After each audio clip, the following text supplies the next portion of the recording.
इस साल की समर ट्रांसफर विंडो बहुत ही ज्यादा आइकॉनिक और बहुत ही ज्यादा गैलेक्टिक रहने वाली है for real Madrid fans because दोस्तों एक बहुत ही बड़ा ब्रेक थ्रू मिल चुका है। अल्फोंसो डेविस ने ना सिर्फ वर्बली अग्री कर दिया है टू जॉइन रियल मैड्रिड, यहां पर रियल मैड्रिड नेगोशिएट कर रही है विद बायर्न म्यूनिख। अब यहां पर थोड़ी सी अड़चनें आ सकती हैं, उनके बारे में अपन इन डिटेल बात करेंगे। मोर और लेस हमने अल्फोंसो डेविस को सिक्योर कर ही लिया है। लेकिन दोस्तों अगर आप इस चैनल पर नए हो तो प्लीज इस चैनल को सब्सक्राइब कर देना, इस वीडियो को लाइक करना एंड इस वीडियो को एंड तक जरूर देखना। सबसे पहले बात करते हैं अल्फोंसो डेविस के ऊपर एंड क्यों हमें एक वजह पड़ रही है to sign another left back, जबकि हमारे पास दो लेफ्ट बैक ऑलरेडी हैं। वजह यह है कि ये जो दोनों लेफ्ट बैक फर्लिन मेंडी और फ्रान गार्सिया हमारे पास अवेलेबल हैं, वो दोनों ही वर्ल्ड क्लास लेवल पे ऑपरेट नहीं करते हैं एंड जो स्टैंडर्ड्स रिक्वायर्ड है to meet at Real Madrid वो शायद से ये दोनों पोजेस नहीं करते हैं एंड शायद से वो अल्फोंसो डेविस पोजेस करते हैं। अब यहाँ पर बहुत सारे लोग अगेंस्ट भी जा रहे हैं this signing because Alfonso Davis का जो गेम है बायर्न म्यूनिख में इंप्रूव नहीं हुआ है विद एज। जो 2020 में था इनफैक्ट वैसे का वैसा ही रहा है या फिर उससे थोड़ा सा नीचे ड्रॉप हुआ है। अब इसके पीछे भी थोड़ी से रीजंस हैं। अल्फोंसो डेविस को थोड़ी सी इंजरीज हो गई थी बीच बीच में, हैमस्ट्रिंग की और एंकल की। उसके चक्कर में उनकी जो ग्रोथ थी, जो डेवलपमेंट थी, वो थोड़ा सा स्लो हो चुका था।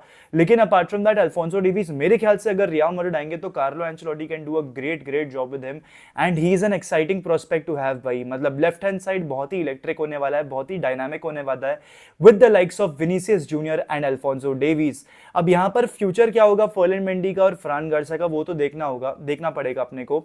वैसे मुझे लगता है कि फ्रान गार्सिया को शायद से हम लोन पे भेज देंगे एंड फर्लिन मेंडी को हम रख लेंगे एट द क्लब।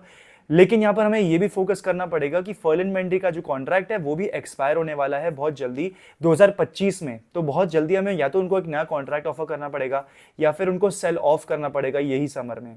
देखते हैं रियल मैड्रिड किस तरीके से इसको प्लान आउट करती है। अब थोड़ा सा ट्रांसफर फी के ऊपर बात कर लेते हैं।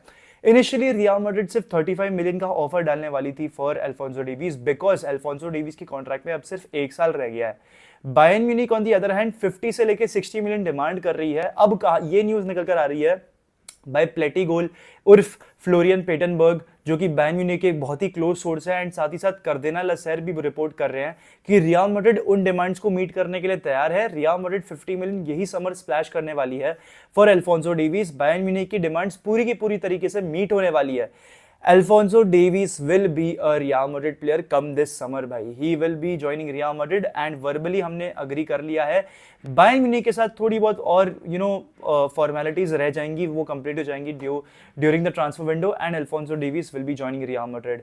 भाई बहुत ही इंटरेस्टिंग होने वाला है रियल मैड्रिड का डिफेंस किस तरीके से मैड्रिड प्लान आउट करती है बिकॉज हमें यहाँ पर एक राइट बैक को भी देखना पड़ेगा, एक राइट बैक के बारे में भी सोचना पड़ेगा। तो दोस्तों अल्फोंसो डेविस तो हमें रियल मैड्रिड आते हुए बहुत अच्छी तरीके से दिख रहे हैं, लेकिन एक ऐसे प्लेयर हैं जो कि बहुत जल्द रियल मैड्रिड को छोड़ के कहीं बाहर चले जाएंगे।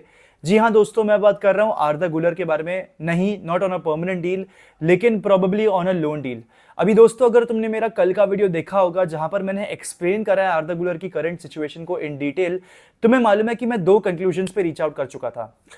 अगर आर्दा गुलर को गेम टाइम सिक्योर करना है एट रियल मैड्रिड, उसको अपनी पोजीशन बदलनी पड़ेगी। Probably play on the left, probably play on the central attacking midfield as a number 9, जो भी उसको कोशिश करनी पड़ेगी, उसको ट्राई करना पड़ेगा to get regular game time at the club. या तो फिर वो एक लोन डील ले ले एंड कोई दूसरे क्लब चले जाए। एंड इनफैक्ट यहाँ पर काफी सारे ऑप्शंस भी खुलकर आ रहे हैं for आर्दा Guler. Arda Guler is linked with some big clubs such as Borussia Dortmund, such as AC Milan and और भी अदर नाम निकल कर आ रहे हैं। लेकिन जो बड़े क्लब्स हैं जो इंटरेस्टेड हैं वो प्राइमरीली ये दोनों ही हैं। आई थिंक दोनों ही क्लब्स एक बहुत ही इंटरेस्टिंग अपॉर्चुनिटी प्रोवाइड करेंगे टू आर्दा गुलर बिकॉज एसी मिलान को एक क्रिएटिव आउटलेट, एक क्रिएटिव मिडफील्डर की रिक्वायरमेंट थी एंड आर्दा गुलर शायद से उनके लिए एक परफेक्ट प्लेयर भी हो जाएंगे। क्या पता उनको एक रेगुलर गेम टाइम मिले एंड प्रॉब्ली एक स्टार्टिंग स्पॉट भी मिल जाए at AC Milan. But at the same time हम बोरुसिया डॉर्टमुंड का भी केस जानते हैं। Dortmund is an amazing place to groom young talents. Jude Bellingham, Erling Haaland, Jadon Sancho, इतने सारे यंग टैलेंट्स को वहां पर ब्लूम किया है, ग्रूम किया है एंड बोरुसिया डॉर्टमुंड भी एक इक्वली बहुत अच्छी अपॉर्चुनिटी होगी फॉर आर्दा गुलर। अब देखने वाली बातचीत ये होगी कि कहाँ जाएंगे आर्दा गुलर, एसी मिलान, बोरुसिया डॉर्टमुंड या फिर कोई दूसरे कप, या फिर वापस से टर्की चले जाए अपनी फुटबॉल खेलने के लिए। कुछ भी हो सकता है यहाँ पर, हम नहीं जानते क्या डिटेल्स निकल कर आ रही हैं। लेकिन एक रिपोर्ट तो ये भी सजेस्ट करती है कि एंचेलोटी और आर्दा गुलर के बीच में अनबन है। लेकिन this is slightly a bit tough to digest because Arda Guler एक यंग प्लेयर है एंड कार्लो एंचेलोटी एक बहुत ही एक्सपीरियंस मैनेजर है। कोई भी यंग प्लेयर इतने एक्सपीरियंस मैनेजर के साथ ना पंगे लेने की कोशिश नहीं करेगा, बिकॉज भाई एंचेलोटी का जितना बड़ा मैनेजीरियल करियर है ना, उतनी तो उम्र नहीं होगी आर्दा गुलर की। तो इस चीज के ऊपर कोई सेंस नहीं बनता। ऑफ कोर्स आर्दा गुलर फ्रस्ट्रेटेड है with the minutes he is getting, lack of minutes he is getting, but I don't think कोई अनबन है between Ancelotti and Arda Guler. This is a bit tough to digest. लेकिन दोस्तों overall अगर मैं बात करूं, अगले सीजन मुझे आर्दा गुलर लोन पे जाते हुए बहुत ही अच्छी तरीके से दिख रहे हैं भाई, बिकॉज अगर एम्बापे और एंड्रिक भी आ रहे हैं ना, तो और कम चांस मिलेंगे टू आर्दा गुलर। और फिर भाई मैं नहीं चाहता कि उसका करियर खराब हो जाए, because he is deem to be the next Mesut Ozil भाई, and we want him to be the next Mesut Ozil, because Ozil की तरह पासेस कोई नहीं डालता। ठीक है, अब बात करते हैं रियल मैड्रिड के प्यारे राइवल्स बार्सिलोना के बारे में, जो कि इस समय मुसीबत के एक बहुत ही बड़े दलदल में फंस चुके हैं। जी हाँ दोस्तों, जो फाइनेंशियल इंप्लीकेशंस उन पे इंपोज की गई हैं, उसी के साथ साथ जो इंजरी इश्यूज हैं इस समय बारसा को, जितने प्लेयर्स उनके एब्सेंट है बिकॉज ऑफ इंजरी, साथ ही साथ और भी problems such as finding a new manager, तो लापोर्ता और उसकी मैनेजरियल टीम के साथ इस समय एक बहुत ही बड़ी प्रॉब्लम है। ठीक है, एक बहुत ही बड़ी प्रॉब्लम, एक इनफैक्ट क्राइसिस है ये जो बारसा डील कर रही है, जिसके साथ सबसे पहले बात करते हैं उनकी इंजरी इश्यूज के ऊपर, कौन कौन प्लेयर्स एब्सेंट हैं। तो जैसा कि हम जानते हैं गावी और बाल्डे को लॉन्ग टर्म इंजरीज हुई हैं एंड वो अब सीधा अगले सीजन लौट कर आएंगे। उसके साथ ही साथ यहाँ पर और भी प्लेयर्स हैं जो कि एब्सेंट हैं, सच एज मार्कोस अलोंसो जिसको बैक इंजरी हुई थी, फरहान टोरेस को भी एक इशू हुई है जो कि I think he will be back by May. साथ ही साथ अब यहाँ पर फ्रेंकी डियोंग और पेड्री को भी इंजरी हो गई है। पेड्री का जो केस है ना, वो बहुत ही इंटरेस्टिंग केस है, बिकॉज बार ही बार उसको लेफ्ट हैमस्ट्रिंग में इंजरी हो रही है एंड किस तरीके से बारसा के मेडिकल टीम उसको ट्रीट कर रही है, that is quite not understandable भाई, बिकॉज एक ही प्लेयर को बार बार लेफ्ट हैमस्ट्रिंग में इंजरी इशू कैसे हो सकती है? या तो आपने सर्जिकली उसको ऑपरेट बराबर से नहीं करा, या तो फिर आपने क्या करा उसके साथ आप ही को पता हो। ठीक है, अब दोस्तों मैं कोई नहीं होता बारसा को जज करने वाला या बारसा की मेडिकल टीम को जज करने वाला, बिकॉज मैंने तो 10 तक ही साइंस पढ़ी है। लेकिन भाई it is really worrying and concerning also कि पेड्री के साथ क्या हो रहा है यहाँ पर, बार बार लेफ्ट हैमस्ट्रिंग में इंजरी हो जाना हर 10 गेम में, हर 5 गेम में। This is a bit tough and quite shocking in fact. साथ ही साथ यहाँ पर फ्रेंकी डियोंग को एंकल इंजरी हो चुकी है and he will be back bye end of April. लगभग 1.5-2 महीने का फुटबॉल फ्रेंकी डियोंग भी मिस करेंगे। अभी इसी पोर्शन में, इसी गैप में बार्सिलोना को बहुत इंपॉर्टेंट फिक्चर्स खेलने हैं, जहां पर चैंपियंस लीग का सेकंड लेग नापोली के अगेंस्ट है, जहां पर उनके पास इतने इंपॉर्टेंट प्लेयर्स नहीं होने वाले।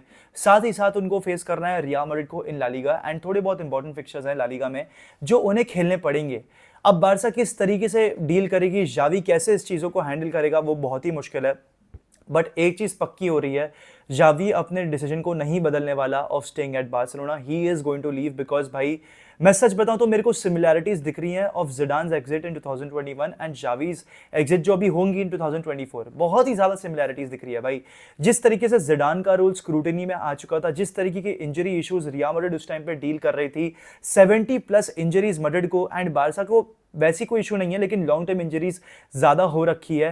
पहले और भी प्लेयर्स को इंजरी हुई थी उनकी टीम में, तो इस समय एक बहुत ही बड़ी प्रॉब्लम है for Barcelona and for Xavi. जिस तरीके की मीडिया ट्रीटमेंट देती है जावी को, जिस तरीके की स्क्रूटनी आती है under Xavi, that is very tough for any person भाई, any manager in general. And Barcelona I think उनको एक बेटर सपोर्टिंग सिस्टम डेवलप करना चाहिए था around Xavi. I don't know कैसे करा उन्होंने। ऑफकोर्स फाइनेंशियली बैक पूरी तरीके से किया था लापोर्टा ने जावी को, लेकिन they are back to square one now with Xavi living. अगर जावी जा रहा है तो उसका पूरा प्रोजेक्ट वो अपने साथ लेकर जाएगा। बार्सिलोना को एक फ्रेश स्टार्ट करनी पड़ेगी, एंड जितना भी उन्होंने चेंजेस करे हैं एवर सिंस 2022, वो सारे के सारे इन वेन चले जाएंगे भाई। मतलब जावी को आई थिंक अगर एक बेटर सपोर्टिंग सिस्टम मिलता from Laporta and from the core team जो कि बारसा में काम करती है, तो आई थिंक चीज़ें थोड़ी सी डिफरेंट हो सकती थी, बिकॉज फाइनेंशियली बैकिंग भाई बारसा ने करी ही है। 200 मिलियन स्पेंड किया है जावी ने ever since becoming manager, getting players like Raphinha, Jules Kounde and what not. तो वो कुछ कम बात नहीं है, बट वही है भाई, that is the story for Barcelona right now.